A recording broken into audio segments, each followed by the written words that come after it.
I hope what I am going to say now will meet most of the points raised by you in our discussions. Anicca, Dukkha and Anatta are the three essential elements in Buddha's teaching.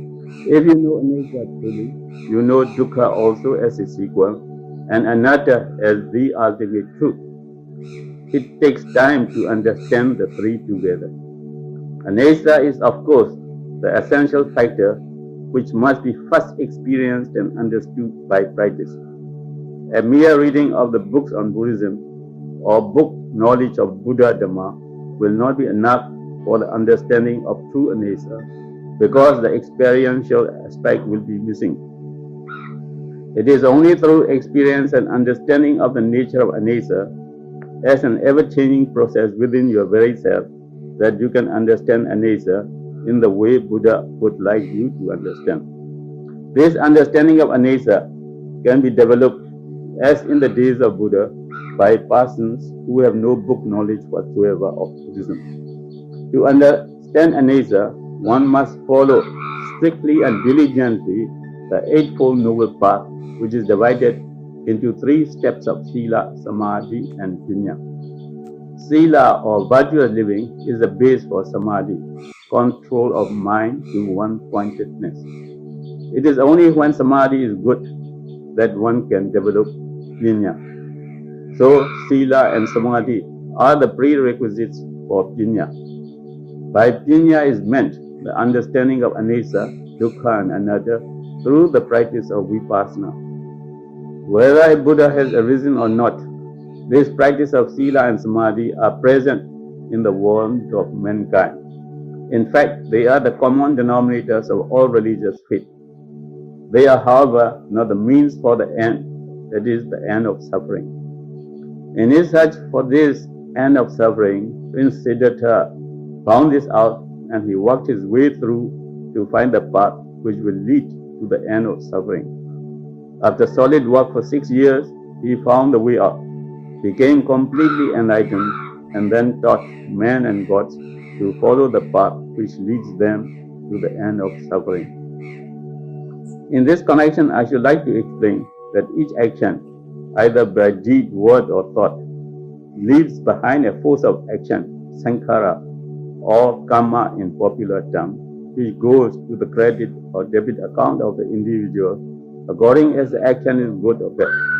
There is therefore accumulation of sankhara or karma with everyone, which becomes the source of supply of energy to sustain life, which invariably is followed by suffering and death.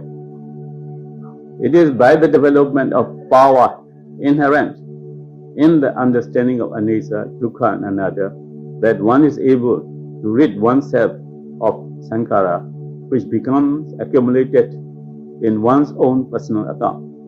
This process begins with the true understanding of Anicca, while further accumulations for fresh actions and reductions for the supply of energy to sustain life are taking place simultaneously from time to time and day to day. It is therefore a matter of a lifetime or more to get rid of all one's own sankhara or karma.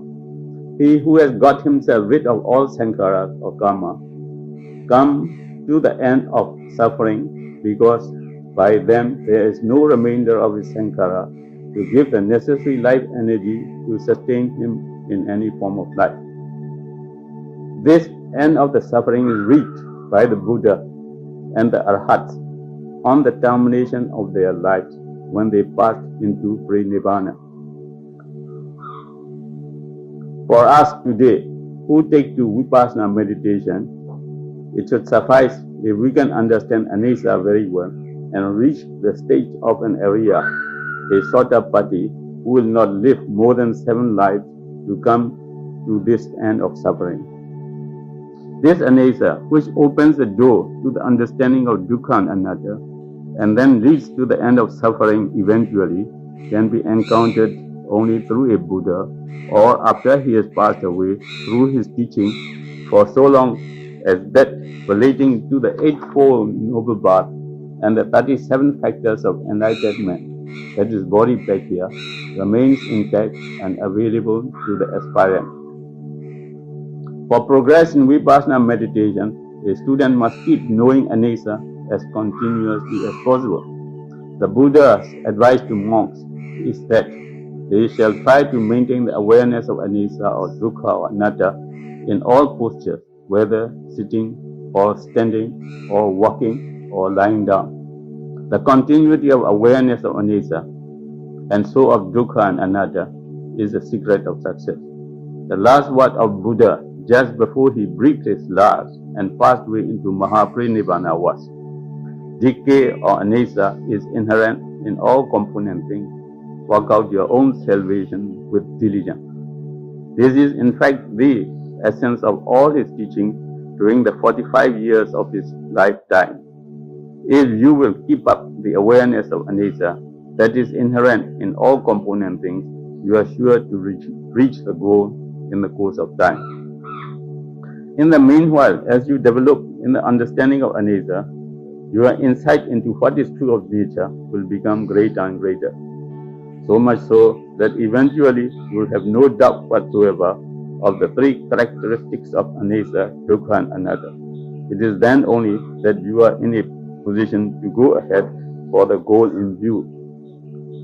Now that you know anicca is the first essential factor, you should try to understand what anicca is with real clarity and as extensively as possible, so as not to get confused in the course of practice or discussion. The real meaning of anicca is impermanence or decay. That is, the inherent nature of impermanence and decay in everything that exists in this universe, whether animate or inanimate. To make my work of explanation easy for the present day generation, I might draw attention to the opening sentences of the chapter Atomic Content in the book Inside the Atom by Isaac Asimov, and also to a portion of the contents at page 159 of the book about chemical reactions going on at the same time in all parts of the body of a living creature, such as a human being. This should be sufficient to bring home the point of view that all things, different as they were, are made of tiny particles called atoms. These atoms have been proved by science to be in a state of arising and dissolution or change. We should accordingly accept the concept of Buddha that all component things are subject to change, decay, or anicca. But in expounding the theory of anicca, Buddha started with the behavior which makes matter, and the matter, as known to Buddha, is very much smaller than the atom which the science of today has discovered. Buddha made it known to his disciples that everything that exists in this universe, whether animate or inanimate, is composed of kalapas, very much smaller than atoms, each dying out simultaneously as it becomes. Each kalapa is a mass formed of the 8 nature elements, namely Paṭhavi, Āpo, Tejo, Vayo, Vana, Gandha, Rasa, and Oja. The first 4 are called material qualities, which are predominant in a kalapa. The other 4 are merely subsidiaries, which are dependent upon and born out of the former. A kalapa is the minutest particle in the physical plane, still beyond the range of science of today. It is only when the 8 nature elements, which have merely the characteristic of behavior, are together that the entirety of a kalapa, the tiniest of matter in the physical plane, is formed. In other words, the coexistence for a moment of these 8 nature elements of behavior makes a mass just for that moment, which in Buddhism is known as kalapa. The size of a kalapa is about 1/46,656 part of a particle of dust from the wheel of a chariot in summer of India. The lifespan of a kalapa is a moment, there being a trillion such moments in the wink of an eye of a human being. These kalapas are all in a state of perpetual change or flux. To a developed student in Vipassanā meditation, they can be felt as a stream of energy. The human body is not an entirety as it seems to be, but a continuum of an aggregate of mettā, rupa, with life force, nama, coexisting. To know that our very staff is composed of tiny kalapas, all in a state of change, is to know what is true of nature of change or decay. This nature of change or decay, anesa, occasioned by the continual breakdown and replacement of kalapas, all in a state of combustion, must necessarily be identified with dukkha only, the truth of suffering. It is only when you experience impermanence as dukkha that you come to the realization of the truth of suffering, of the Four Noble Truths on which so much emphasis has been laid in the teaching of Buddha. Why? Because you realize this subtle nature of dukkha from which you cannot escape for a moment. You would become truly afraid of, disgusted with, and disinclined to your very existence with rupa and nama, and look out for a way to escape to a state beyond, that is beyond dukkha, and so to the end of suffering.